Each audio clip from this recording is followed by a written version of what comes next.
Hello, my name is Peter Redford and I'm with Fraser Yachts in Australia. We're on board today a 42 metre Explorer with a heli deck.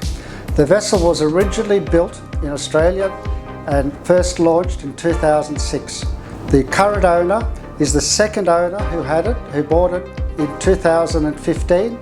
The vessel spent 2 years on the hard stand in Queensland, Brisbane, where the current owner, the second owner, as I said, refurbished the whole vessel. He pulled it apart from top to bottom and he personalised it to make it his personal vessel. We extended the back by 6 metres, we extended the main deck and the heli deck, which we haven't seen yet, which we will see. He also extended the heli deck by 6 metres. The vessel, as you can see, has been built for all climates. Right now we're effectively outside the main saloon. We're in air conditioning, so we could use this vessel in cold weather or hot weather. It doesn't make any difference. We could remove the screens here if we wanted to, but obviously it's much more comfortable sitting like this and living in this environment. Outside there we have 2 tenders with built-in cranes. The cranes are built into the ceiling. The bulwark, the side, folds down, which becomes a balcony, but it also doubles up as the launching system, so that the 2 tenders can go outside. Apart from the 2 cranes there, which are set in the ceiling, we have 2 more cranes upstairs where the helicopter is on the heli deck. These down here are 2.5 tonne capacity. The ones up the top are 2 tonne capacity.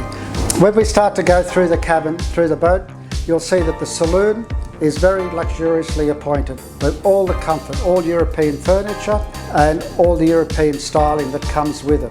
The main bedroom, the master, is forward on the main deck and it is ultra comfortable, as is a second master, or what we might call a VIP, which is below it. So they're both 2 very large cabins, both with double beds. In addition to those 2 double bed rooms, there are 4 more double bed rooms. So in total you have 6 cabins that sleep 12 people. When you walk through this, unlike other boats, what I've noticed, the staircase in this particular vessel is more like the staircase and the stairway you would have in a home. A lot of vessels you get onto, the stairs are steep and short. The step is short. It's very difficult to manoeuvre those, particularly if you're underway. But here, when you walk through the staircase, the winding staircase is quite comfortable, quite roomy and quite easy to move around in. The galley on this boat is particularly large.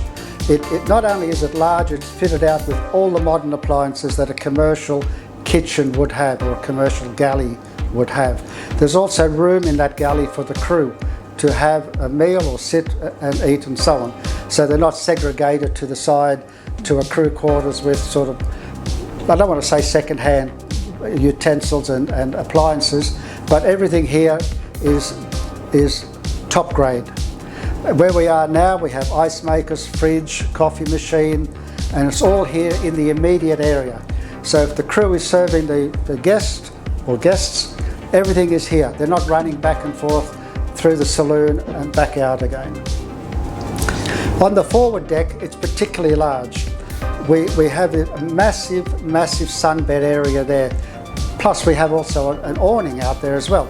So if you don't like the sun, there's plenty of shade there at the front on the forward deck, as well as if you wanted to go out into the sun on the sunbeds. When we look at the heli deck, it's a nice comfortable area with additional table and seating up there for dining. There's television and absolutely everything that you'd possibly want up there. At the helm, you have, at the back on the starboard side, you have the captain's cabin, a double bed. On the port side, you have 2 singles, which is the engineer or the first officer's bed, whichever way they want to configure the accommodation. So you have sleeping for the captain and engineer or first officer upstairs, and the crew accommodation downstairs.